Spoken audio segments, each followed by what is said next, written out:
people? Yo. Garden report time. Jimmy Toscano coming in hot. Coming in real hot. I know. You got Coming us in going. real hot. False alarm. Hotter than you hot. You gotta come in hot for real, though, now. I just meant I was coming in hot, like right up against the clock hot. You know what I mean? Like, you guys were like, oh, let's get your take. Let me give me your takes. I'm like, no. I actually don't have any takes. You got me excited. We thought you had something burning. I've got a few takes. I mean, I've got a few takes, but nothing that's going to, like, scorch the earth. I was just coming in trying to make this time, which I did. So shout out me. You need Bobby to say something to upset you in order to get a hot take. Which I bank on. Well, I'll bank on that a couple times. I bank on a couple of those, yeah. Yeah. I only need to have two or three opinions of my own, and then I just got to wait for Bobby to speak. Yeah, and just bash Bobby, and then everyone in the comments gets all bent. So leave Bobby alone. Leave Bobby alone. I know. He does it to himself, folks. He does it to himself.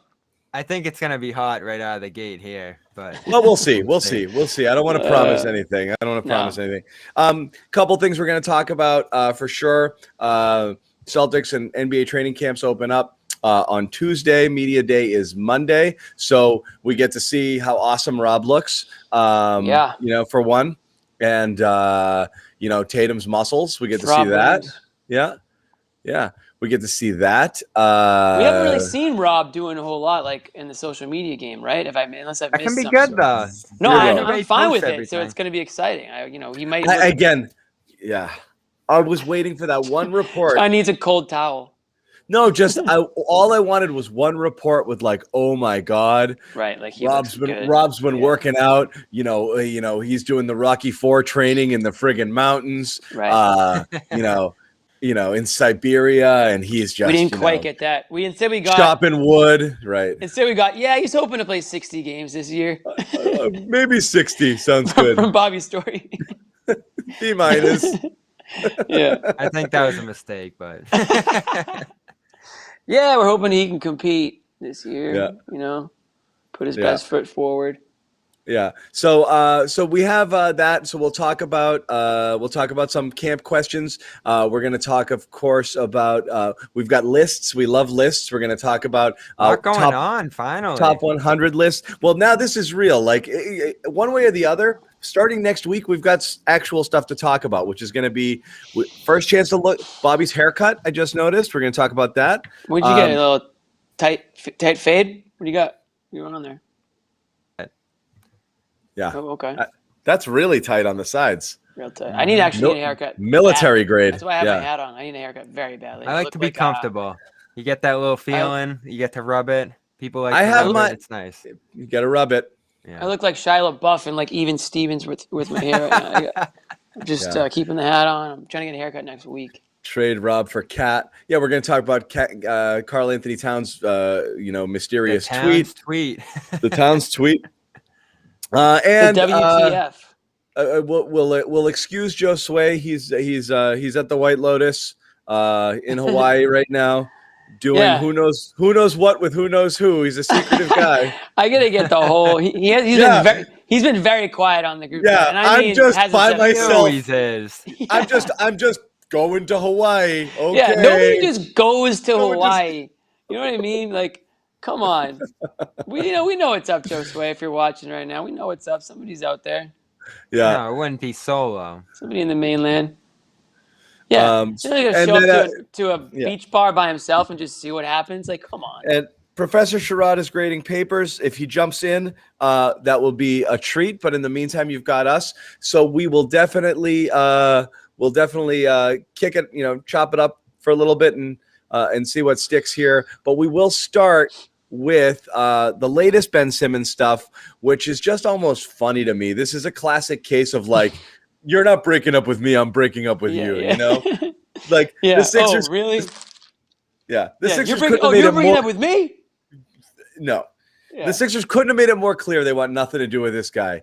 And so then, which I thought was premature on their part, but yeah, it's not my decision. Probably. Because now they're screwed. They're screwed. The way that they treated the situation right when it happened, like obviously the way they lost, the way he played, in my opinion, they all alienated him right off the bat. This was inevitable. This was inevitable. They did a horrible job. Horrible job. And the fans, the fans are the fans. They're gonna trash him for it. And there's no love between either side or all three, fans don't love him. He doesn't love the fans. The team doesn't love him, and he doesn't love the team. So, like, this was inevitable the way but things it's ended. so dumb. No, it goes back further too. But it's so dumb to publicly really burn an top. asset like this. Right. It's asinine. Like, Doc? Look, both of them, Doc and Embiid. It's a business. Like, you gotta treat him like he's the most important person on the planet right up until the moment you trade him, and then say, thank God that guy is gone. Well, I don't agree with that, because I think what Doc said was obvious and everybody knew it. So it didn't matter what he said or not. It was just a moment of honesty. Keep it in house. Yeah. It doesn't. It's good for the media. We want these guys to say how they feel. We do. It's bad for business, though. How does that make sense for the Sixers' point of view? Was what happened going to happen? Because you lose leverage. You lose leverage. Do you think they go into negotiations and they go, well, we wanted him until Doc said he can't be a championship point guard? Like, it was always going to happen. No, you're just tipping your hand. You're tipping your hand. You're making a bad situation worse. You are alienated Ben Simmons. Maybe it wasn't as bad to him. And then after he was like, wow, okay, I'm really getting thrown under the bus here. F these guys. You get one Simmons report in the offseason that says he's not going back there. Gone. Your leverage is gone. His hurt feelings are what kills your leverage. Yeah, and also, it does go back to the Harden trade too, which was obviously the first time they tried to deal him, and that's where it seemed like the relationship really died. But you can even go back multiple years with this as far as the conversation of can these two coexist goes. We weren't hot on it a year ago because he was out for that series and he was injured, and it looked like he was pretty important to what they were doing once they got swept by Boston there. But I'd say it's probably been 3 or 4 years now that we've talked about, all right, can these two coexist? We've certainly talked about his shot since day one, and it's only devolved into more issues with his approach to the game, the way he fits himself next to Embiid there, and just his overall approach and dedication to things as we've learned more different people talking about his work ethic, but we've tossed around the videos of him shooting, and it just hasn't translated. So I can't just pin this all on one playoff series, one comment that has sent the sauce for him and the Sixers, because there's obviously a little bit of both sides that have ruined. It's not. It just makes it harder. It just goes way back. Yeah. You just make your situation harder. Like I said, it was poorly handled because they made it clear that they were fed up with him at the end of the season. When Doc Rivers is asked a question outright, like, can you continue with this guy? And he answers, I don't know. It was so dramatic. It was so wrong dramatic. answer, like, dude. Like, wrong answer. That was a bad look for Doc. I mean, really, you're a player's coach. It was so stupid. Was it wrong though? It doesn't matter. Bobby, it's not the issue. I'm pretty sure didn't Doc come out begging on his hands and knees today, saying like, "Oh, forgive me, I was misquoted. I take it back." Like, I mean, didn't that kind of happen today? So I think the answer. I think they're in trouble now. But I think that answers your question right there. If it was right or wrong, I mean. If you're supposed to be a quote-unquote player's coach, you're really not known to be an X's and O's coach. So which coach are you? And I just think it's a bad look, kind of a bad look for the organization. I mean, if you're another star player, and your coach is throwing you under the bus, the other star players kind of throwing you under the bus. For all the warts that the Celtics had last season, we never really saw the players, at least the star players, publicly turning on themselves. I do think Embiid was misquoted. I don't think Doc was. No, you're not misquoted. You can't be misquoted on television. You can be misquoted. It doesn't work that way. It does. You cannot be misquoted on live television. You can be misquoted in print only. You can't use that excuse. Well, here's what happened. You're not misquoted. You said it. It aired live, raw, uncut. That's not a misquote. You may have misspoken. You can't be misquoted. That only applies for print. No, that's true. That's true for Doc. It's such a terrible excuse for Doc.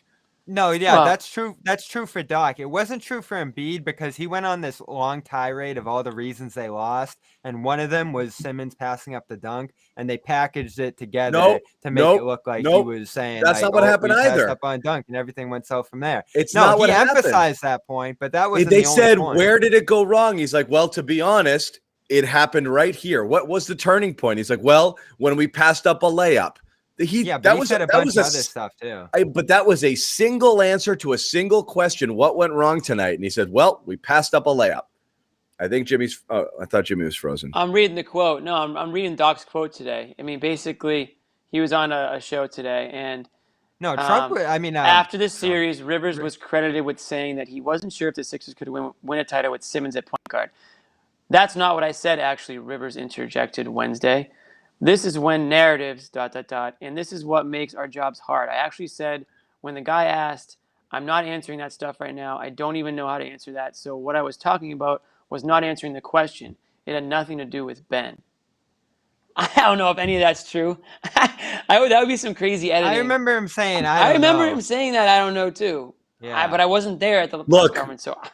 But look, again, we always talk about this right and a wrong way to handle it. If you're Doc Rivers, the right way to answer that question is Ben Simmons is one of the best players in the NBA and an integral part of our team. So naturally, anything we do going forward is going to involve Ben Simmons because he makes us better. That's the right answer. The wrong answer. John wants all cliches for the rest of his life. Like I said, one of my favorite. They never fail. One of my favorite moments, because the Patriots are obviously the best at this, but when I was back at NECN years and years and years ago, and Teddy, this was the game with the Patriots.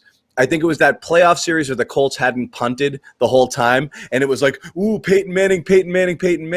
And Teddy Bruschi was a live guest. He was in our studio, and he's talking to us beforehand, and he's like, we're going to bury these guys. He's like, I'm telling you, it's not going to be close. He's saying all of this stuff behind the scenes. He's like, we've got his number. We know exactly what they're going to do. We're going to absolutely murder them. And we're like, oh my God, this is going to be the best interview ever. He goes out there and he's like, oh, Peyton Manning's one of the best and blah, blah, blah. He walks off the set. And we were like, what the hell, man? And he goes, just cliches, man. Yeah. That's it. He's like, that's all I say. He's like, we're not going to say that. But they went out there and buried them. So, yes. No, this is my point. That's what Bill Belichick does. Bill Belichick will rifle off 40 players and he'll talk for 10 minutes about, the backup outside linebacker on the opposing team. And then I'm sure he walks up the set like, I just they're great in the kicking game, great in special teams. And then they go and they murder them by 30. So it's like, no, but let's be real. When it comes to these trade negotiations, the debacle that the Sixers are in, this is on Simmons and everything he hasn't done, everything that he's done to diminish his own value on the court, and the route that he's taken with his role on this team. Now, we can go back to those hiring conversations and say Simmons had a point. You want to give up on me? Then this is how I'm going to carry things here. But my point is he was doing the wrong things long before that happened. Like, this is a 3 or 4 year devolution for Ben Simmons here, where I think the rest of the league right now is looking at him and saying, we'll take him if he's a flyer. We'll take him if we have to give up nothing. And but that's we don't want this guy. And that's no one wants this guy, and that's why he's still on the Sixers. Because he's not that great of a player. So disagree to a degree.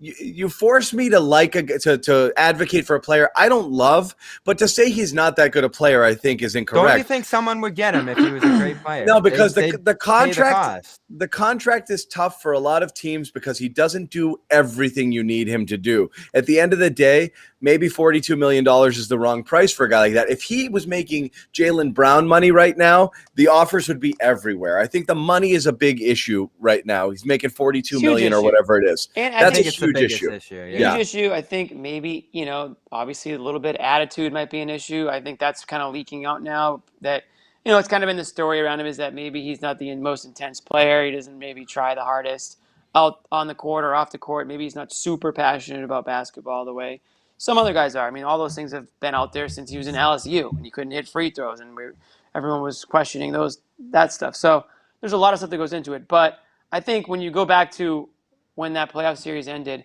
the things that were being said about Ben Simmons, I think that's kind of where me and John were like, whoa, wait a second. Like, this guy had a bad series, but let's not forget, he was considered, a top 5 defender in the NBA. Like, he does do other things He's the best defender in the NBA. Right. Sure. I was just tossing him in the Sure. top I'm 5, just saying. Yeah. He's all NBA. He wasn't in that series, though.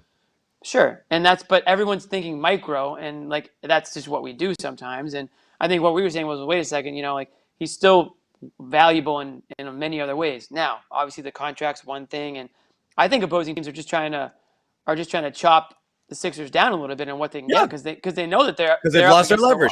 They have no leverage. So there's a lot at play.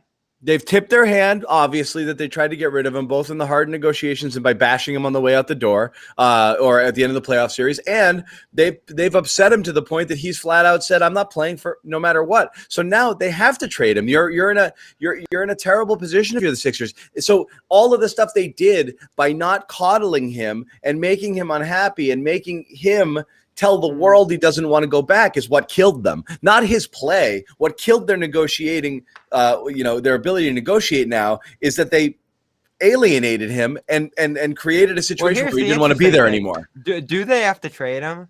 Because it's going to get interesting once you get to games here. He'll take, I think, the fines for training camp like amount to $1.3 million or something under the CBA. It's nothing compared to his salary. Once he starts missing game checks is when it's going to get interesting, because I think Morey is really dug in on this, and you gave him credit for this, John, like setting the bar so high with the trade value. That's the only way you could salvage this situation. And now that they're still seemingly at rock bottom in terms of his value, do you lose a ton by like really taking this to the NBA regular season and, taking these game checks away from him and like making this really ugly if you're Philly? Because you're going to lose no matter what right now. Well, I think that's where this is going to go. They're not going to trade him for Malik Beasley. Well, no, they're not going to do that. But it's not that low. No, it's going to be very toxic and ugly if he ends up having to rejoin the team just so he doesn't miss his game checks.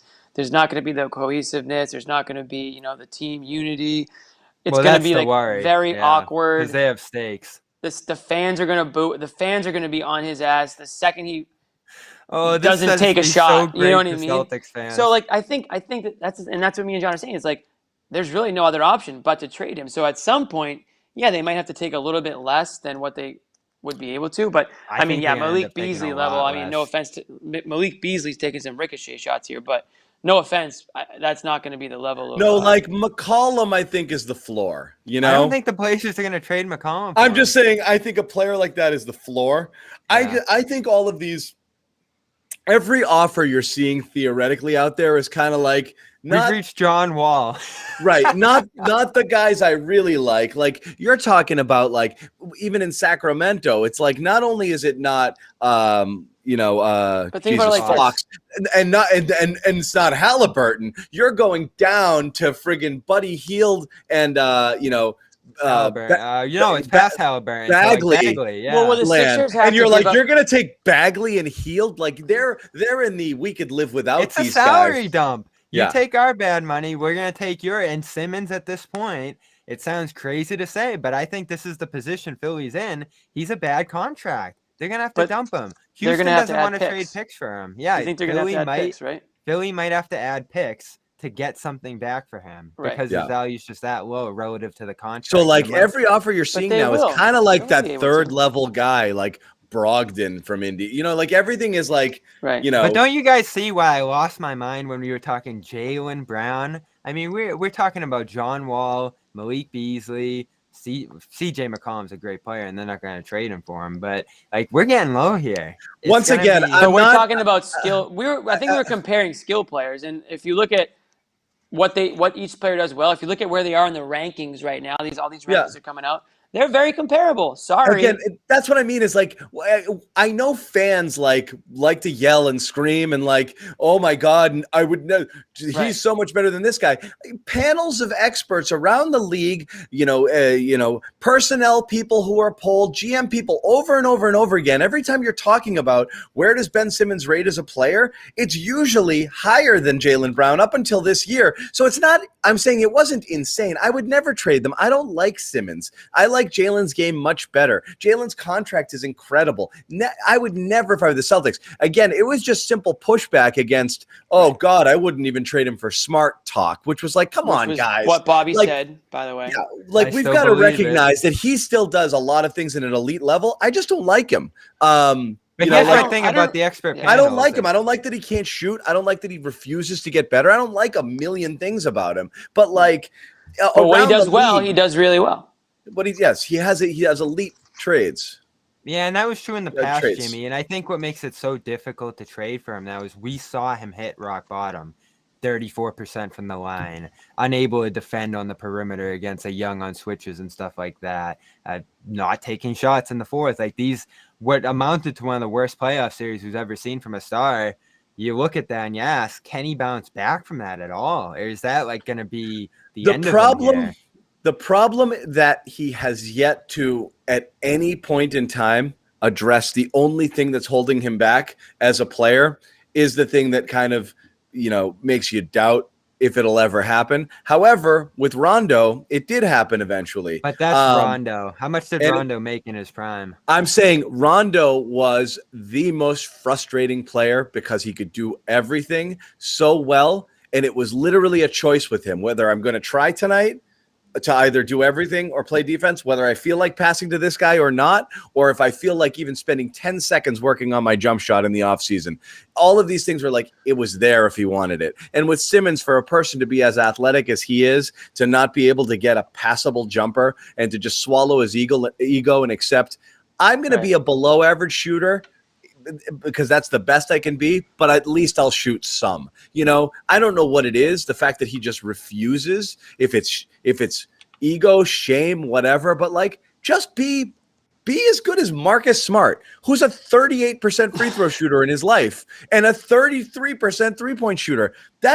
These are awful numbers, but he shoots and he's not afraid to shoot, and it's useful to have somebody out there who's willing to shoot. I mean, that comes later in your career too. And I feel like Simmons should be at that point where he kind of goes into a little bit of he's a little later at this point. Yeah. That's what I'm saying. Like, he's not like first, second year guy. And in Rondo, I remember Rondo said it in that All the Smoke podcast last year. I listened to it. He's like, yeah, at some point I just said, like, wait, this dude's shooting, I'm gonna get mine. Like, I'm gonna start shooting. And then he just started shooting more.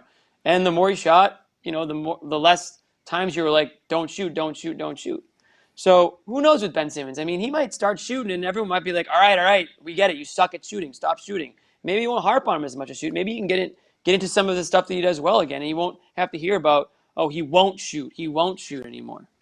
I think the key is going to be for him to go to a situation where there's just no expectation, no eyeballs on him, no attention really, and for him to just play.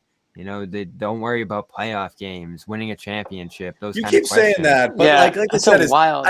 That to me is the. But that's the only way you're going to be able. If that's what he wants, then okay, I guess. That's the most out of nowhere take, because no team that isn't trying to contend. But what if he goes to the Rockets? Yeah, I don't think that's happening either. I think that's two clutch clients who have big salaries that both teams are trying to get rid of, that get paired together because it makes sense in some universe, but not in a basketball sense. The Rockets, for either team. Yeah, it used to be like the hottest offense. They were like, they'd score like 130 a game, and now they're centered around. How funny would that be? Fans would just go. And nuts. I hate that trade idea. Right, the shoot always to shoot never team. yeah. Not only that, but they couldn't get Simmons. No shot is a bad shot. They couldn't get Simmons trading James Harden away, but then on their salary dump, John Wall, they end up getting him back. It'd be so crazy. God. But yeah, no, the go hide in Orlando thing makes sense, because no team that's rebuilding is going to pay the $40 million for this guy. So he's never going. Sacramento too. He's not going somewhere obscure. Sacramento would do it because they think, this is my best chance at a star, and I think it'll make me better. So I'll give up some assets and some picks. Yeah, but I would count that as an obscure place. To pair with my young stars, fine. That might be the only place, because they actually have a couple people. In Toronto, I count Toronto as that too, as much as I love them. Great developmental spot. That's where I'm rooting that he'll go, frankly, because I think that would rejuvenate them. It addressed the Siakam thing.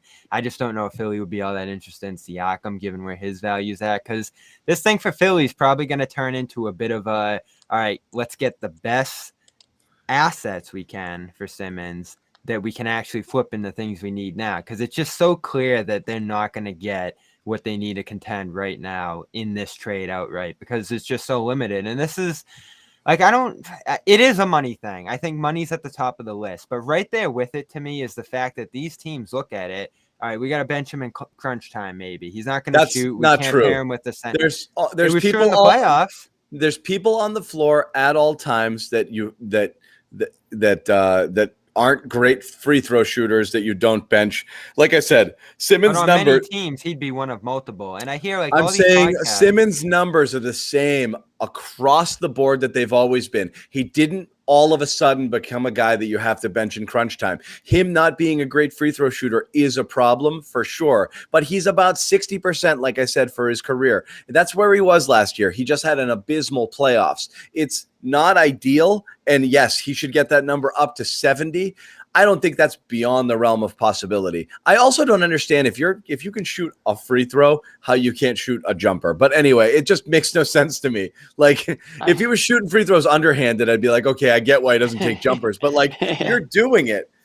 I just don't think there's this big mystery with him because like I hear all these different podcasts laboring about finding the perfect location for him and if someone could maximize him and this like. There's 30 teams in this league. If someone was in love with him right now, they'd be offering the world to get him. And it depends. Doesn't seem like there's a single one.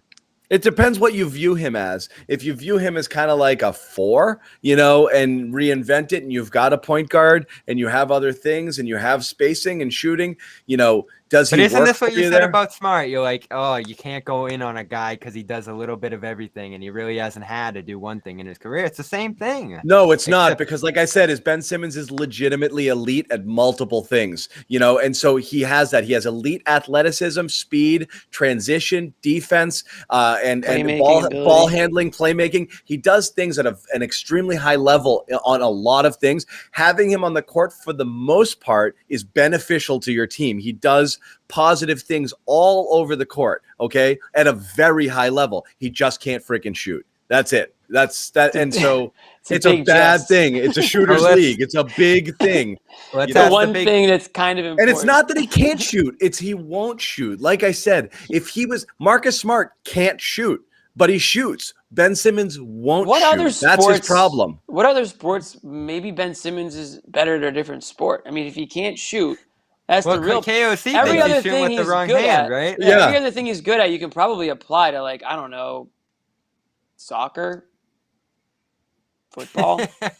I mean, you don't have to shoot anything in football. Or you could do every like betting site's putting the Shanghai Sharks on there as if he's gonna end up over there. But anyway, this guy's baffling. The big question is for you two.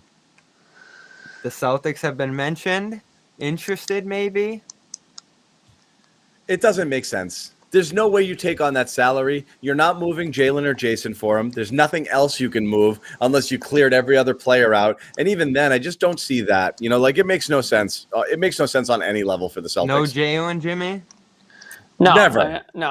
I don't think you would. I mean, I know like months ago I was kind of playing devil's advocate more than anything else. That's all we did. Yeah. If it came down to it, I'm not doing it. I do think, listen, Simmons is probably the best player available in the league right now. So I think it's in every NBA's team's interest to at least kick the tires and see what they're looking for, what's possible. I think that's all that is. And Jeff, for the sake of a couple people in the chat here, can the two of you dispel the notion that I was advocating a Simmons for Jalen trade? We were just simply playing devil's advocate here against. It was hard to tell at the time. What we were really doing was bashing. We were kind of bashing Celtics fans and basketball fans who were like, "This is the most ridiculous, lopsided, stupid idea that I've ever heard of in my Tommy life. Curran Never said it's happened." obvious It was one tweet we were talking about. And that was, Tom Curran tweeted it once, got his ass kicked. And all we were making fun of is the people who piled on Tom Curran, whose brains couldn't handle crazy. Whose brains couldn't handle the conversation. Right. Let's just have the conversation. The way we laid it out is in a less insane world, with everybody with their green footy pajamas, a conversation could be had here. And you could say rationally why you don't like the move instead of, are you crazy? And people lost their minds over it. And that's all it was. And apparently some people still aren't over that, which is fine. But they're not over it. But if it comes down to it, no, I'm not going to make that trade. But I'm also not hanging up the phone if the Sixers call offering, letting us know that Ben Simmons is available via trade. Yeah. I'm going to see if there's some sort of way to make this possible without giving up Jason Tatum or Jalen Brown and whatever. We'll see what they can figure out here. There would be a parade. I think it's highly unlikely. I'm sure there's another team that's out of the division or the conference that they might ship him to, and that's going to be that. And maybe it's one of your cellar dweller teams, Bobby, that it will just fade off into. Well, here's the big thing about this, and I I don't know if we've said this specifically, but this is why, like, you should be thrilled as a Celtics fan, is because he kind of did develop into the ultimate Tatum stopper, per se. Like, I don't think anybody... Tatum's game is not made for Simmons. Jalen gives him way more problems. We saw what happened this year. No. I'm saying Simmons gave Tatum major troubles on defense. That's what I mean. But Jalen tuned him up. That was one of Jalen's best games, that 40-something point game where Simmons could not stay with him at all. You know, they're working out together recently? Simmons and Simmons and Brown were working out together. Somebody sent me an Instagram best buddies video of them working out. That's all we need is a clutch California Brown signing. Where was Jalen's best friend, Jason? I didn't see him in the clip. He was probably taking He's at the golf tournament. He was probably taking the video, but he wasn't there. But Tatum and Simmons were working out together. Tatum and Beal were golfing over the weekend. If anybody was still following, are they friends? Yeah, they're friends. And again, how insane the Sixers thing got was that people were like, I wouldn't even trade him. Like I said, when the conversation became, I wouldn't even trade him for Smart. We were like, all right, guys, come on. Bobby still feels that way. I don't know. Bobby still feels that way. You get some of those things for 17 million versus pushing 40 the way it is there. Like I said, the money is the killer. I'm only talking about the player. Yeah, sure. And the player on a different contract is someone who can help you in a lot of different ways. 42 million. The key difference is that willingness to shoot, and that's what's insane. made Smart who he is, and that's what made Simmons. Smart's made a couple of conference finals. Simmons hasn't made one. Okay. Oh boy, yeah. You know, Greg Kite made it to the finals a couple times too. Come on, okay? You know, we're not talking about, you know, it's you could be the 5th or 6th most important player on a team and make it somewhere, and you didn't make it to the finals. Your team did. Yeah, so come on. Speaking of Smart, they also lost. Let's move on. We will get to a couple different things here, but among the things we're talking about, it was a lot of Simmons talk. It was a lot of Simmons talk. It's interesting just because it is. It's a baffling situation, and it's a rival. And it is if you like Schott, to a better team. If you like Schadenfreude and you're a Celtics fan, which most people here are, you get to. And if you hate Philly Sixers fans like everyone does, then you like rubbing it in their face a little bit. They have a horrible situation. It's bad, but they still have Joel Embiid, who's on this list should be what, 3, 4, 5. So. I saw one tweet that said the process resulted in Seth Curry being your second best player. Congratulations. Seth Curry was so good last year. He was. Yeah, it was totally worth it. But if you throw Simmons onto the pile of other busts they've had with all of the picks, it is shocking. 3 GMs, one of them out because of Twitter nonsense. Like, it's just been a joke. That whole run there, oh my lord! Our guy Fultz, the coaching situation from Fultz to Okafor, you know, you have missed Nerlens Noel on some massive swings and misses. Massive. It's actually hard. Difficult. It's harder to screw it up than it would have been to get it right. You know? Yeah, seriously. I bet you guys don't even remember Zaire Smith. Of course. One of their guys. Like, we were talking about got that on the court for him. Yeah, for them. Yeah. Let's move on. We have lists. We like lists. We're going to talk about lists. And again, it's not so much the rankings that we find interesting, just in terms of the conversation is interesting because where they put Smart. That's well, no, there's multiple things that are interesting about these rankings. Both SI and ESPN did it, and it's good fodder, and it gives us stuff to talk about. But really, it comes down to this. It's impossible to rank Jason Tatum much higher than this. You can spit out 10 names without even blinking that are clearly the upper echelon players that you're hoping Tatum would get to. I actually think the gap between 10 and 15 is actually really fairly wide. Those 10 stars are like, oh man, I wish, and that's what you want Tatum to get to. And that's what you want Tatum to get to. And you're waiting for that year. We said at the beginning of last year when Tatum was ranked 11th on the ESPN list, right on the cusp of that top 10, like, whoa. We asked the question, would he be in the top 10 the following year? Can he get there? We don't have the ESPN number. We have an SI 13. I find it hard to believe that Tatum could crack the top 10. He didn't make all NBA. Nope, he won't. And I'm pretty sure I predicted that he wouldn't. But I didn't say it was like, oh, he's going to be awful. It just means like it's not easy to be a top 10 player like at that point in your career. Top 15. But I think I said it would depend on how much they win, and they didn't win nearly as much as they needed to win. And they get dinged for that. Even if you thought he was slightly better at the end of the year, at the end of the day, I can't say last year's Jason Tatum was markedly different than the year before. Overall, he might have made some slight improvements, but he needs to take another step to get into that elite conversation, or else they're not going anywhere. They'll never be a championship caliber team. The whole point of talking about these things is it goes as far as Brown and Tatum take it. And everybody likes Tatum and Brown, but as the 15th and the 25th best players in the league as your top two pair without much support behind it, that team's never getting to the finals. These guys have to be 7 and 12, 7 and 15 to be a duo that carries you on their own. They have to be that good to be able to carry you. So you need another, as good as they are, you need another level from them to take another leap. So maybe this is the year. Well, the thing that gets frustrating about the All-NBA thing is like the whole positions that still ended up playing it. Like, you'd rather have Tatum than Gobert, right? Yes. You'd probably rather we already have know Tatum. John's answer to that. Yeah. You'd rather have him than Smart.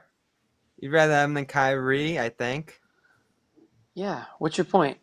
So I'm saying, like, that's what got tricky there with the All-NBA. Is Kyrie? Okay, gotcha. I do think Tatum's pretty firmly going to be top 15 going forward for the foreseeable future, just off his importance in terms of the position he plays and his two-way abilities here. It's just when you look at and I know we don't have the top 10 in front of us, but we know who's on it. Like your Jokic's, your LeBron's, your Giannis's, all these different guys, KD, they handle the ball at such a high level. They create at the highest level. And that's still like he's waiting at the door. He's trying to get into this top 10. He was sitting there last year. He was sitting there again this year, even though I did think at the end he made major strides. But he didn't make it in that one area that the team really needed him to for them to be productive as a unit. And I do actually think this is probably a fitting spot for him. Like, it's hard to argue for him over even like a Jimmy Butler still, because Butler just has that innate ability to make everybody around him better. And that's still what carries him at the highest level on this list, is the facilitating. And Tatum, like, it's so tricky this year because is he even going to have less of an opportunity to do that this year? I know that Ime wants to put the ball in his hands more, but they also have more point guards and more guys that can do it around him. Like, I don't know if Tatum's ever going to get to that level where he's getting 7, 8, 9 assists a game like a LeBron, like a KD. Like I don't think he needs to. Top of the list. I don't think he needs to. You don't think that's what he needs to get into the top 10? No. I think Tatum needs to be just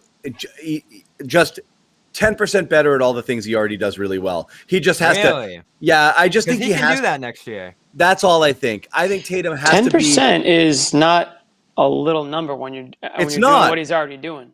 That's what I mean. Is like he's got to be at 30 a game. He can't have those nights where he just doesn't take, where he disappears, where he doesn't take a shot for periods of time, where he's just settling for the easy way out. He has to be a bulldog. Give me the ball and get the F out of my way scorer consistently. There's too many games where he just looks like he shrinks to the moment or just lets other stuff happen and passively. He's got to be unstoppable. That everyone's saying he gets a little more muscle. He refines a couple things. He gets to the line a little bit more, and he's just a problem. He has to be a god. We got to play this guy, and we know he's going to light us up for 35 every time you play him. He's actually close. I think he's coming into the year with a little chip on his shoulder too. I do too. He thinks he's a little disrespected on a national scale. I mean, even down to his 2K score, I think, or his rating in 2K. Like, I think, and he's got to be a better defender. There's little things that you hear that he's kind of feels like he's been on the short end. So I think he's going to come in with something to prove. I hope that translates to wins, because at the end of the day, that's really what people want. And I would expect. Yeah, I would expect definitely a better year and a more consistent year out of Tatum. And the other thing that we hadn't mentioned, and we usually at some point do, is the COVID season kind of screwed with him a little bit. It definitely took him out of his rhythm, and he had a little bit of a longer recovery than some people did. And hopefully that's a thing in the past, and that doesn't come back. Right. For him. But I do think the play. There's a good comment here I just wanted to mention. I agree with this wholeheartedly. I think the playmaking stuff is vastly overrated. Like, every time we watch Durant play, we're like, that's what I want. And it doesn't mean. But we've talked about how he's not Durant. I'm saying it's hard to be Durant because nobody's Durant. He's arguably a top 3 all-time NBA player. So number 3. That's ridiculously hard to compare yourself to the best scorer ever. Yeah. But what you want the way Durant takes over games by just being like just unstoppable. That's what you want from Tatum. Do that. I'm not saying you can do at that level, but that's the type of player you want him to be. It's impossible to be at that level because there's only one Kevin Durant. But Durant is not great because he's improved because he has more assists one year or he improved this. That's what makes him great. He's an absolute force. He's 6'10". He can't be stopped. Tatum has a lot of the stuff, there to be. I don't know. I want to say similar, but in that mold of a player. Yeah, there's parallels. It's not exact just because of the height difference there and the length difference. Yeah. There's certain things Durant's going to be able to do, such as shooting over pretty much everybody, playing the 5 a lot. I don't think Tatum plays the 5 at all. So those are the key differences just in terms of what Durant can do across the board compared to Tatum, who I think at just a little bit shorter, is going to have to really be a lockdown guy on the wing, which Durant isn't anymore. Durant's going to slide over the 5, defend the rim a little bit. He was not the same defender last year, but Tatum's going to have to do those things because he's not 7 feet and he's not going to be able to play inside like a Durant and shoot over guys to that degree. It's different, but he still can. He's got a wingspan and he is, he's a 6'8" and he's extremely long. And, it's again, nobody is 7 foot shooter like Durant, with that kind of athleticism and ability to get a shot off. I did want to mention here our sponsor again. Bobby, you got it? You wearing it today? Not today. It's in the wash. Oh my God. Mine's actually, listen, I was hoping that Bob's would be on because mine's in the wash too. The best news about this I wore it all week. I was out in Syracuse. It was raining. It was the best news about this is you don't have to wash it because I haven't washed mine yet. Well, you don't work out in yours. We work out. You're not out and about like us. You're in lockdown still. I put it on for these shows. Yeah. No, but I wear it. I've been wearing it. It's a good lounge shirt too, for sure. Absolutely. Legends brand apparel. Legends. Go to legends.com. Use the code GARDEN20. Save 20% on your first order. This runs through the first week of October, so get after it. Athlete-owned it's apparel. Coming up. It's coming up. Athlete-owned apparel brand. And comfy, active wear. You work out in it. You wear it around casually. You do whatever you want. Definitely worth picking up some stuff here. We got the workout shirts. We got the shorts with the liners. Very cool. And I was wearing the shorts earlier. Yeah. Now I'm not wearing any. I'm not wearing any shorts right now. So. Yep. So please help us out. Support our sponsors. Head out there. Yeah. Check it out again. Legends.com. Code GARDEN20. No free shows, guys. No free shows here. Yeah. Okay. This is real. We need you guys to buy this shit. Yeah. Only with that code. Only with that code. GARDEN20. Do you get the discount? So you got to enter it. Please do. Right. If you don't know, I always keep my eye on the weather. I want to see the receipts rain this too. weekend. The lows of 50s next week. Never mind that deadline for the code. You're gonna need it with this bad weather coming in. So go get it. I'm following back some Celtics fans on Twitter who screenshot me a receipt with the GARDEN20. Everybody, but nobody cares if I follow them. But maybe you, Jimmy. Maybe a celebrity like yourself. Jimmy's got the check mark, right? Cool guy like me, right? Yeah. You can talk to me on Twitter. Joe Sway just got his check mark. He's very happy. Did he? Is that why he bombed to Hawaii? Yep, exactly. Yep. Now we figured it out. Got my check mark and I am gone.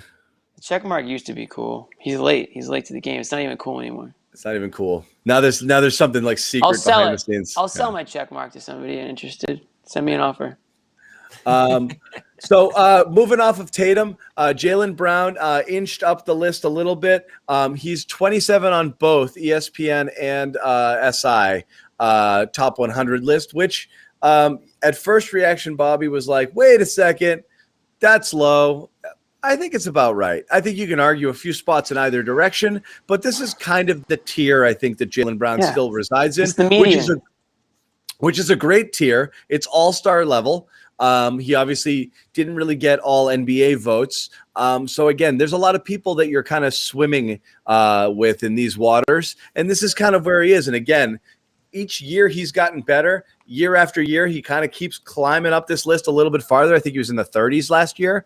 How far can he go? On the SI, yeah. We've talked about this before. What is his ceiling? Top what player? I would say top 20. I mean, yeah, like I think 20. he can push. I think he can push pretty close to that All-NBA list. Again, I've said it.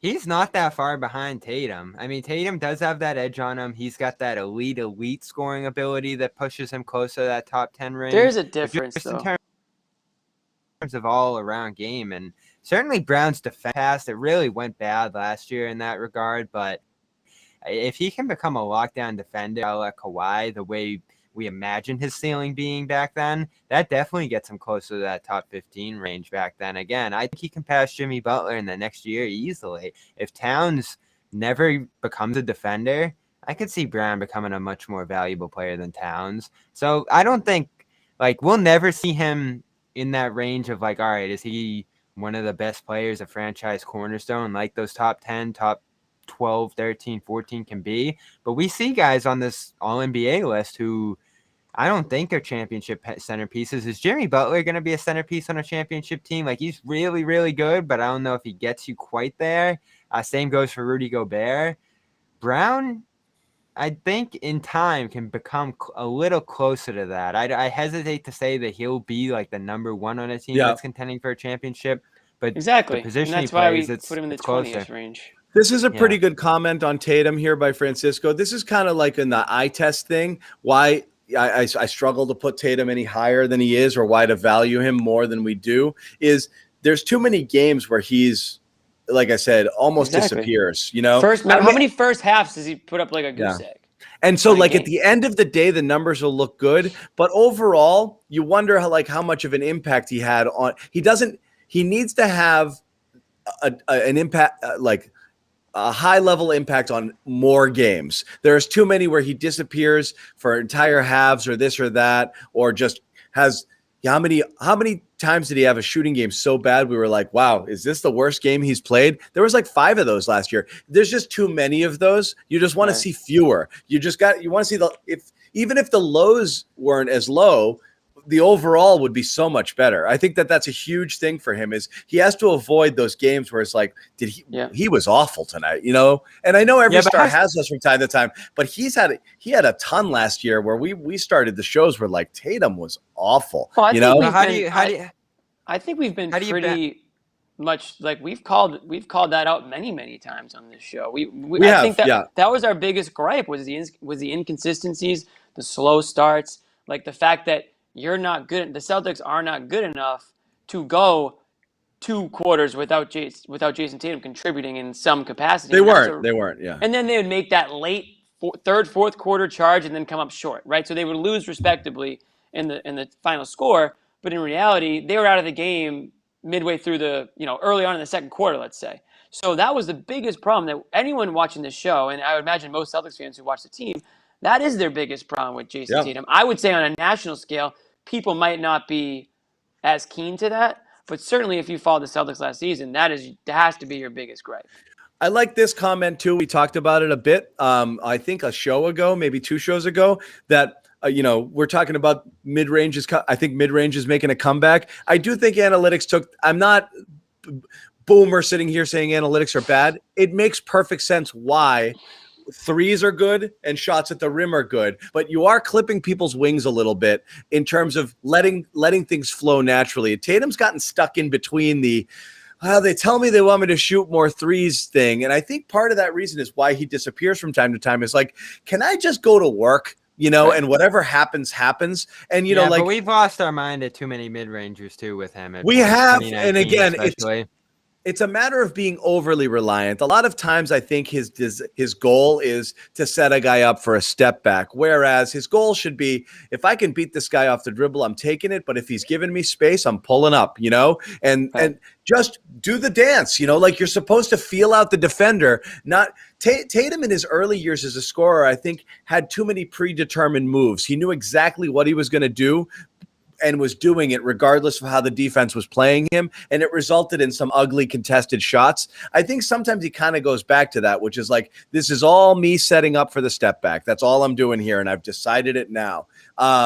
I just think he's just got to kind of feel the moment when he's got it, when he's, take it down, get it going downhill. If he needs to, he's got to be able to shoot that mid-range. It's a huge part of his game. I do think when you're saying it's either here or there, you are eliminating creativity and the ability for them to kind of access their greatest talents. Look what Brown did from mid-level last year. He's a freaking assassin. Yeah, early on, and then it came crashing back. It did. That's the problem with that shot is like the ceiling of it is like Chris Paul and Devin Booker and what they did out there too, the best at it. And you get to 48% is. But you need it. You need it when everything shuts down, and in the playoffs when things ramp up, it's hard to get buckets, and you need it in the hands of your best players, and they have to go to work. And a lot of time, the best shot anybody on the floor is going to get is that contested mid-range jumper, and those are the guys who are going to do it. So yes, when people what worked best for Tatum, and what I was going to get at a few minutes ago is like, how do you counteract? All right, yes, you did have all these games earlier in the year where he would disappear for halves and things. How do you balance that against the historic things we saw him do later in the year, especially in the playoffs when it really counted? Yeah. And what he did during those stretches is just barrel to the rim. Yes, and I love it. He started barreling through people and getting to the free throw line 10 times a game. Body control around the rim improved enormously. But that takes work. That's the thing is like you see stars later in their. What we were saying about Tatum is you don't want to have the affect of an older veteran player this early in your career. You get the hard buckets now. You start taking it to the basket. You play through contact. You get you get to the line and you play tough. And you see people when they get older, they're like, can I just shoot, from out here? You don't want him falling in love with that as a 22, 23-year-old. You need him to get a little nasty. I'm glad he got a little bigger, and we'll see him in person on Monday at Media Day. But he needs that. He's got it. You're right, Bobby. Like when he goes, huge difference. And he needed the support too. I think we look at the width of this team, the depth rather, and say that like you're going to have more and more. And Zach Lowe was saying this on his podcast last week. You just have more players across the board on the Celtics this year who are NBA players. And I do think helping the load Tatum was carrying last year was a huge problem, and him especially regressing on the defensive end of the floor. Yeah, I'm not as concerned about the mid-range. And frankly, like even the creation, I think he's gotten to a good enough level where he just needs to get back to being one of the best defenders in the league, which is what he was 2 years ago during that playoff run in 2020. He was phenomenal on the defensive end, borderline all-NBA guy, or all-defense guy, I thought. So I think defense really. I think defense is more important than playmaking for Tatum and Brown. So that's what I'm looking for from him this year is to get back to that lockdown defense that he showed. One quick thing, and then I'm done with this. I was just gonna say, like, I understand the like you guys like 3-point shots at the rim, all that stuff.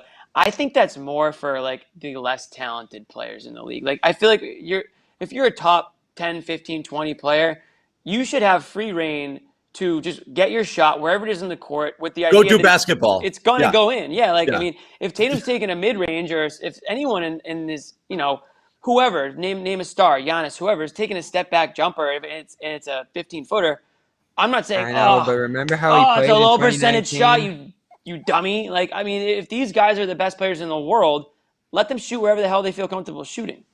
If it's open, it's open. If they can get open at that spot, I'd rather than take that than Tatum everyone in the world knows he's dribbling the ball and gonna take a 3-pointer. It's a guy right in his face and then he misses it.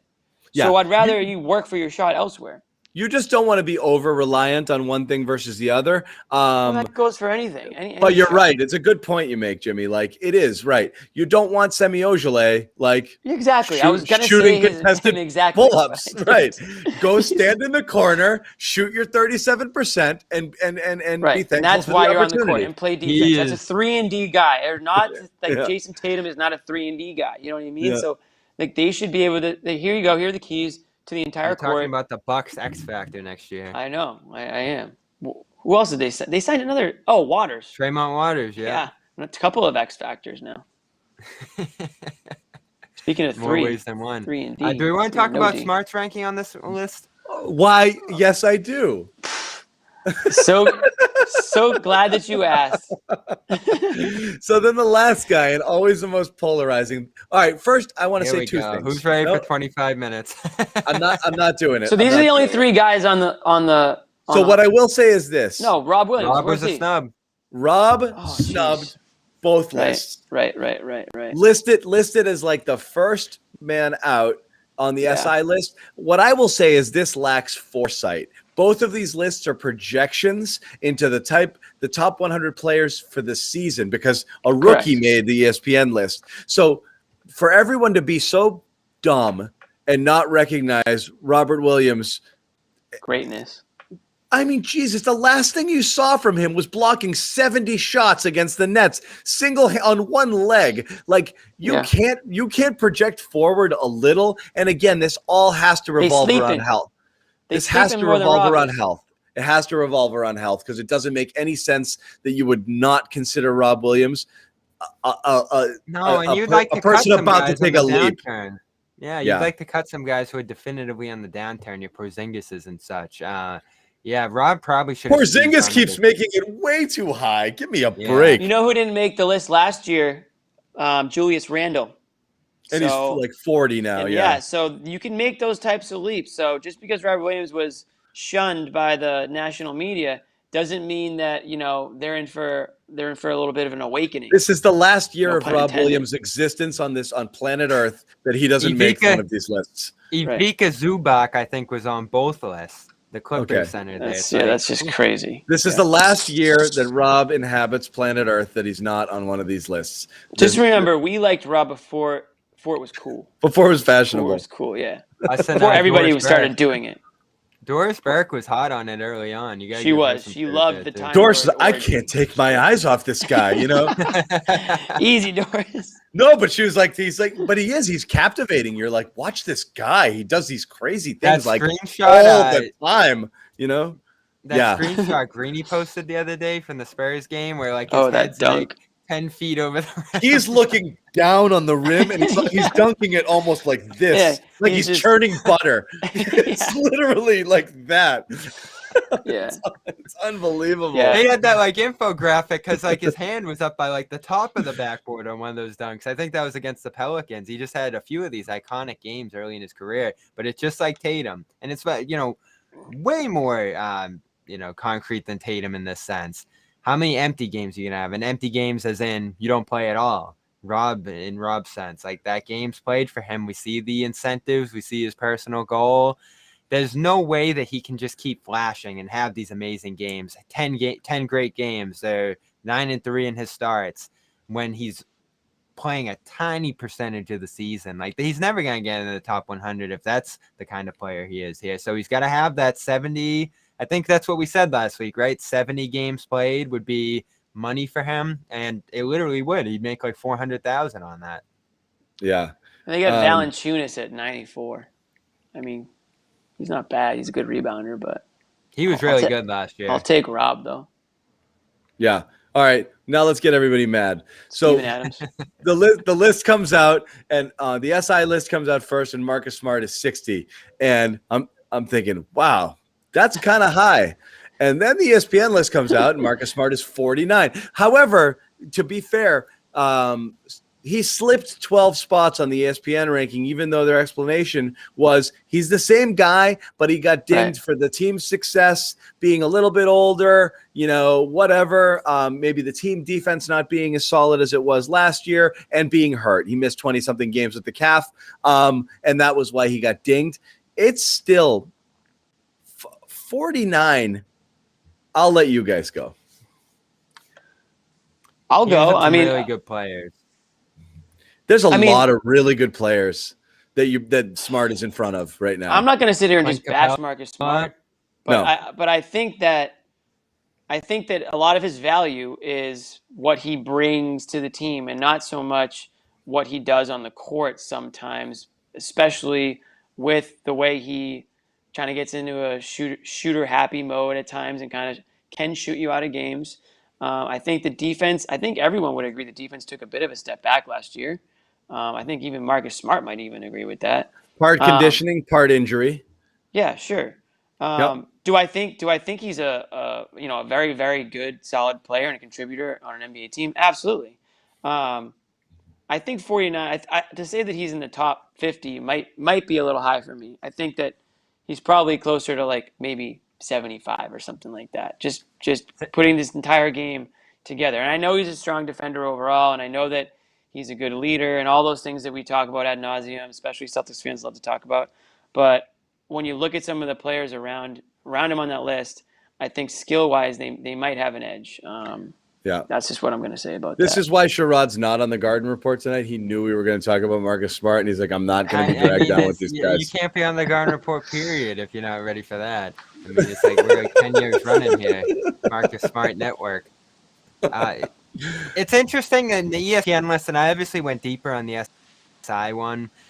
There's a handful of guys, Malcolm Brogdon, Lonzo Ball, guys who we were specifically talking about trading Smart for over the offseason, which is interesting in its own right. John Collins, who I was very, advocating heavily for at the trade deadline last year, moving Smart for it. And, Jeremy Grant was great last year. Say guy. So there, Jeremy I Grant's think that ranked higher. He's 53. He's 53. So they're saying that Smart's better than Jeremy Grant. I don't know how many NBA teams are taking Smart over Jeremy Grant. I don't know. Maybe I'm wrong. I mean, Jeremy Grant had a pretty damn good year last year. Yeah, I think the SI one's more in line with where Smart is. And I know John still thinks that's a little high, but you look at the salary, I think he's in that 60, 70 range. He's going to slip further to 70 as guys start making more than him next year, and he actually slides into that contract spot. But I don't think he's much higher than he actually is on that SI list. And I think he's definitively a top 100 guy. I don't know if that. I think so. I think he is a top 100 guy. They wouldn't be 50. They're not 50. He's higher than Kemba. Points off. I think. Well, we all know why that is. Kemba's on one knee, and they don't know what to expect. I don't know anybody knows what to expect from Kemba, right? Exactly.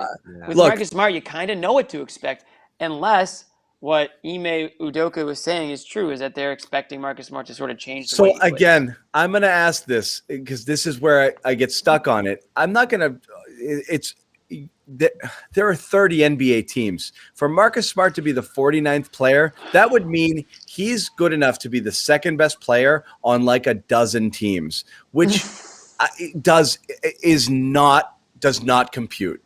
It does not compute. He is a guy, even ardent Celtics fans think is best suited to be a sixth man. He's a guy who's only been inserted into a starting lineup because either in the last couple of years because of injuries or massive attrition, but really has spent most of his career as sixth man and is about the same player. In fact, maybe a tick worse last year. So how do you go from a sixth man, a person who's the sixth best player on his own team, to 49th overall? Seems really high. Are you telling me you can't go team?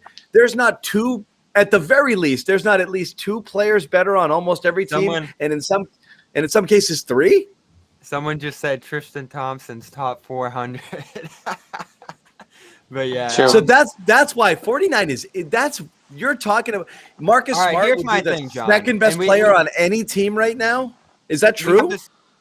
We have this conversation all the time. If we're talking about Marcus Smart's offense, all right, he's ranked like close to 200 or whatever it would be, maybe even lower. Right. Isn't his defense top 15, 20? Like he's in that upper echelon of top defensive players. For sure he is. Yeah. You weight that. Like, Jimmy talks about this all the time. It's an offensive league. To be a cornerstone player, you can't be Tony Allen. Even though he would be one of the best defensive players at that time. And if you came up with a more comparable player today, I don't know, who would it be? Royce O'Neal. He's probably a top 20, 25 defender. He's nowhere near this. Like list. I said, I put Dylan Brooks more important. I put Dylan Brooks as a good comp. Dylan Brooks on both lists was around 80.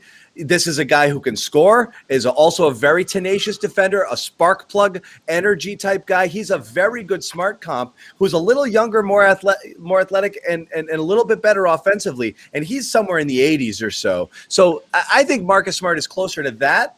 And again, he gets the nod for longevity, being around longer, being a winner, doing the winning plays, and all of those things. Would you rather have Brooks than Smart? I mean, I don't know. There you go. Like there's something there, and honestly, I would say yes, but and again, someone's saying Brooks is streaky. Marcus Smart shoots 37% over his career from he's not just Marcus streaky. Smart's not streaky. he's consistently bad. So again, I just don't think people grasp it. Marcus Smart is the worst volume shooter in the NBA over the course of his career. So it's that level of offense. He can make some clutch shots and this and that, but at the end of the day, he's 37-33 for his career. That's just who he is. So Gordon Hayward's behind Smart on that ESPN list. And Hayward is too. And again, Hayward's got to be an injury thing. But he's a really low. He's a low percentage, high volume shooter. And so what do you think? What do you think it is? Because we're talking about experts here who say this year in and year out, and everybody. I think there's some reputation. The same way Simmons probably. The same way Simmons, as you said, Bobby, benefits from some reputation. I think Smart does too. I think the aura of Smart is significant. If every player on his team says he's heart and soul, you see him constantly diving on the floor. The energy level is raised every time he guns on there. He gets every intangible point across the board. And I think everybody's blown away by him and the energy and his tone setting. And we've talked about would a bad team want him just to establish a culture? And I think we saw that the Orlando Magic were interested in that at the last deadline, whether you believe that whole situation or not. I tend to think that there's an enormous amount of respect in him around the league. And I don't think it's delusional. I think teams sense the kind of value that he's brought here through contending teams, through teams that have made Eastern Conference Finals. And again, I know you threw some name that I didn't recognize out there earlier in terms of guys who have made conference finals, but it's not like Smart was the 10th most important player on those rosters. He was like 3rd or 4th, right up there. So again, you're right. He wouldn't be a 2nd most important player on a team, but we've seen him be 6-man level, and again, 3rd, 4th. I think last year he probably reached up a little too high in terms of where he should be in terms of ranked importance on a team. But just below that, I think he's enormously impactful. Look, you want him to be playing with a chip on his shoulder. You want him to show up this year in phenomenal shape. You want him to show up this year pissed off about how last year went. You want to show up this year with sense of purpose because he's the point guard and he has a very clearly defined role with a new coach that hopefully puts him in the best position to succeed. All of those things are true, and he could end up having the best year of his career, which would be great. However, again, you have to look at track record. A lot of people say he's a good distributor. Yes, true. However, Marcus Smart benefits from being a jack of all trades, which is to say he's not specifically judged on any one thing. If he were a straight shooting guard, he'd be a bad one because he's not a good shooter. If he were a straight point guard, I don't think he'd be in the upper echelon of distributing point guards in the NBA. Isn't that true for Ben Simmons, though? Huh? I said that earlier. But I want to see this year. It would be interesting if this year Smart became a 10 assist guy with high level defense. I do believe you would look at him a little. A lot of people would look at him differently. Totally. But this was a problem with him coming out of college. What is he? Is he a score first point guard? Is he a shooting guard that's not a dead-eye shooter? Who is he? He was kind of positionless, and I think that's what affected his draft stock and perception coming in when he stayed that extra year at Oklahoma State. Year before, he was being talked about for a number 1 overall pick. Then the next year, he was a bit of a wild card because people are like, I don't know where this guy's going to play. Yeah. And it's been the same way. What's up, Jimmy? Jimmy? Yeah. All these great things Bobby's saying about Marcus Smart, and I'm sure they're all true. Yeah. Highly regarded player, very respected, does everything right, the energy, the heart and soul of the team. Why won't the Celtics name him captain? He's a veteran. He's been I don't think Brad believed in it. Well, what about now? It'll be interesting. I have so many questions. Brad named Rondo captain. I mean, that might have just been to appease Rondo at the time when Brad first came in the league. But if all these things are true about Smart, he's not. No one's going to say, "Oh, he's the best player on the team." The captain doesn't have to be the best player on the team. He has to be the leader. That's a great question, Jimmy. And I think the team actually lacked leadership at many, many points last season and the season prior to that. And let's not forget the multiple, I'm not going to say meltdowns, but little issues that they've had in the playoffs and in situations where they've kind of needed a leader and they haven't really had one, at least as far as we know. So I wonder if that's going to be something that they announce at media day, or if they're just going to go another season without a captain. Because everything everyone says about Marcus Smart, he seems like he'd be the perfect captain on a team, and he's been on this team the entire way, and hasn't put that C on his chest yet. That's a great question, Jimmy, and I know we're not going to talk again probably before media day, but just in terms of a new coach being in here, a new system, all these different things, different reporters have kind of tried to touch on it, and I think Ime's kind of played this. All right, there'll be some subtle differences, but mostly Brad, and that's kind of how Brad introduced Ime, so it hasn't been talked about too much, but we're really going into what could be like a whole new world for this team, just in terms of how people play, their roles, like how the coach manages games. Like this could be a completely different, or at least subtly different operation here. And I have so many different questions about how Ime is going to approach things compared to Brad there, and that's a big one. I obviously talked a little bit about Rob's role on the team is a huge one that John's concerned about too. But like I have so many questions just in terms of like how is the Ime Celtics going to be different than the Brad Celtics? That's like the story of next week, I feel like. I don't know, John, if you have like a big question that's burning in that regard too. For the season? Yeah, just how Ime is going to, like the Ime Celtics are going to be different than you. I think you threw one out there earlier. Will there be more mid-range shots? I don't know who's doing what on this team yet. That's the thing. When you throw it all out there, I don't know how any of it fits. I don't know who is playing. You have, because of all the personnel turnover, you're going to have rotation questions, which sucks when you spend the first 20 games trying to look what the Celtics did last year, just trying to incorporate Tristan Thompson into the thing. And they went double big for 18 games and was like, what are you guys doing? You're playing two centers.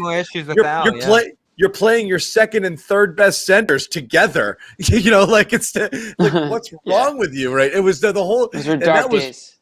That was one thing. Now you're trying to figure out, Smart's the point guard, we think. Are you going to start double big? Are you going to go Schroeder with that second unit? If so, what happens to Pritchard's minutes? Is Richardson going to start? Or are you going to put Richardson on that second unit with Schroeder and not have really any shooters there? Who's your Are Romeo and Grant going to play at all? Are Romeo and Grant going to play at all? If Horford starts, who's your first big off the bench? Is it Cantor? Or no, the rotation one's obvious, and those are burning questions. All of it is. I don't know how you fit it right now because we don't know who does what well alongside whom. No, those are. I think those are questions for every team. When I see Brad going out and Ime coming in, like I think of the intangibles, like Jimmy just asked, like is there a captain? Do we believe in mid-range shots? Do we believe in a big rotation, a small, just like philosophical things as a coach? I really want to like get to know who Ime is, and I think Sherrod touched on this too when they hired him. He's been alongside some great head coaches, and he's done a brilliant job as an assistant coach, kind of parlaying their message to the players and being a great communicator for other coaches' messages. Who is Ime going to be as a coach? Well, that's the thing. Imagine it starts getting away from him early. Imagine like a 5-9 start, and like it doesn't seem to be fitting well. Tatum and Brown are kind of out of sorts. How does he handle the Heat? You would love. How do you handle that? John just painted. That's John's ideal situation that everyone just heard right there. He just tipped his hand a little bit. No, but I have so many questions. Like right off the bat, I'm gonna need like a one-on-one with him. It's burning. Put the request in. I'm sure you'll get it. But I can't wait for Monday. This season's going to be so intriguing. I think they have a chance to be really good. I know Zach Lowe kicked that around last week as well. I'm probably going to give a modest take in terms of what my expectation is for them, but this group is just so much more balanced. They have things they needed last year. Obviously, I think this year will be less tumultuous, you would hope, than last year, just with everything that went wrong. And I think the Kemba thing, addressing that was such a huge deal. And then getting Horford back in that regard, too, in turn, was a big deal, too. So I'm really excited about this group this year. Okay. I'm sure you are. That's one. Next week, are we going to do our predictions like we did last year? Sure. What do we do? We got bashed. Remember I said like all the Celtics are like, I think the Pacers are better than the Celtics last year. You and I had them next week. You and I had them between 5 and 7. Oh, we nailed the rank. We nailed the placement. We didn't have we had the Heat wrong. We had the Heat wrong. I had the Pacers We wrong had the because they got hurt. We had the Heat clearly I had the ahead. We Sixers didn't very low. have the Knicks where they were. No, we had the Heat firmly as 4 or 3 in that upper. We had the Heat in the upper echelon with Brooklyn. We were wrong in the Milwaukee. Raptors, like everybody else was, I think. We had Brooklyn, Milwaukee, and Philly, obviously, and we put the Heat ahead of the Celtics. No, I had Philly low. I had Philly as like an 8. You did have Philly Philly low. Yeah, That's you right. did. You did. And yeah, that was good. But they didn't finish low. They finished very high. They were number 1. Forget. Yeah. But Bobby had the Raptors 1, the Raptors 2. Yeah. I had the Raptors modestly. Yeah. The Raptors. I guess, what's up with the Raptors this year, Bob? No more. He's hot. Lowry, so he's hopping on a Raptor report right after this with a bunch of other dudes. Yeah. Hey, just letting you know, if they end up with Simmons, my whole outlook on him is going to turn. It really is. I'm sure it will. Sure it will immediately. Yeah, I love. I was surprised they didn't go with Suggs, but the more and more I learn about the guy they did draft there was I'm excited about him and everything they got going on there too. But losing Lowry is tough. They're definitely in a transition point right now. Yep. You'll hear more of that on the Raptors report. So just as a programming note for everybody before we wrap it up, as we said, training camps open up next week, which means there's more stuff going on. We're going to still be coming at you weekly. So we'll come back on Wednesday. We'll do another show on Wednesday, but then things are going to get serious and we're going to start some preseason post-game shows. Regular season is going to start sooner than we know it. And then it's freaking on. And here we go. Full tilt. Next weekend, a week from this weekend, the preseason starts. We have an actual preseason game.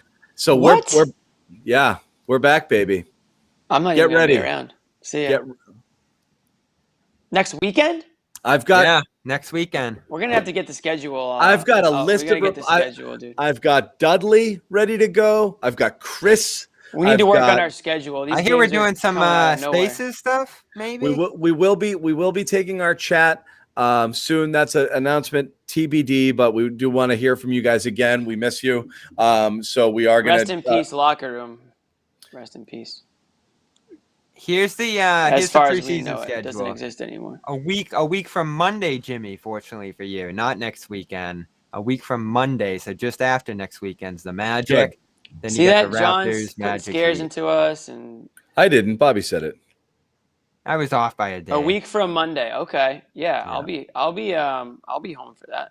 All right. So we'll be back and we're going to start doing more shows and more shows. Bobby and I during the day, if there are news nuggets, you can look for pop-up garden reports live anytime anything happens that's worth talking about. Want to give one last go ahead, Jimmy, and one last shout out to people in the chat. People in the chat are saying, should I delete locker room? No more locker room.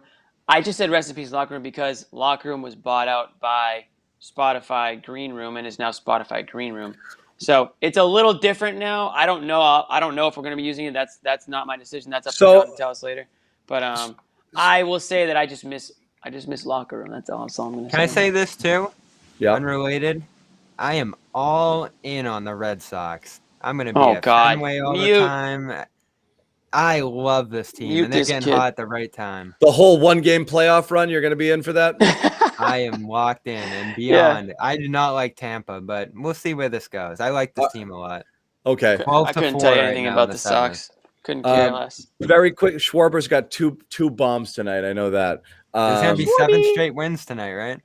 Yeah. So just very quickly, as I said, we're back in full with the full cast next week. Also, Bucks Patriots preview. I will be giving my Bucks takes. Oh, nice. My Lord. John, you got to be queuing it up this week on the Patriots stuff. I am all in on that. Yeah, there's a ton of stuff.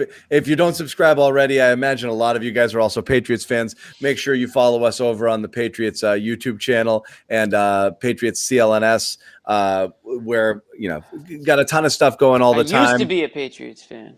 Yeah, and come on, Jimmy. Nope. And but Jimmy's gonna have a say, and he deserves it. He deserves his minute. Last shout out to our sponsor, Legends brand apparel. I'm wearing it. The other guys, it's in the wash. I'm actually washing mine tonight. Legitimately, I'll be wearing it. I am too. I'm going to the Vineyard this weekend. I'm going to bring the sweatshirt. Looks like it's going to be nice, but the nights get kind of chilly over there. I'll have the sweatshirt with me. Yeah. But Legends brand. That's really high true. praise. That's actually true. Praise. It's good. Yeah. He's the smart guy is what they're basically saying. The other guys are the idiot. John is still John on this show. I'm the John on both. I'm the John both places. Yeah, but you're I don't even Alex. get invited to the Patriots show. I think Evan would murder me if I. You're the Alex Barth. Football. Yeah, you're the Alex Barth. Oh my God. They'd pull up the film screen Barth and Vader? Jimmy's head would be spinning. Yeah, it would be. Yeah. Love Barth. Oh yeah, you want more shows, Julian? We might start doing some, but head over to Patriots Beat. Barth and Lazar are doing multiple shows a week, so you do get a lot of preview stuff there as well.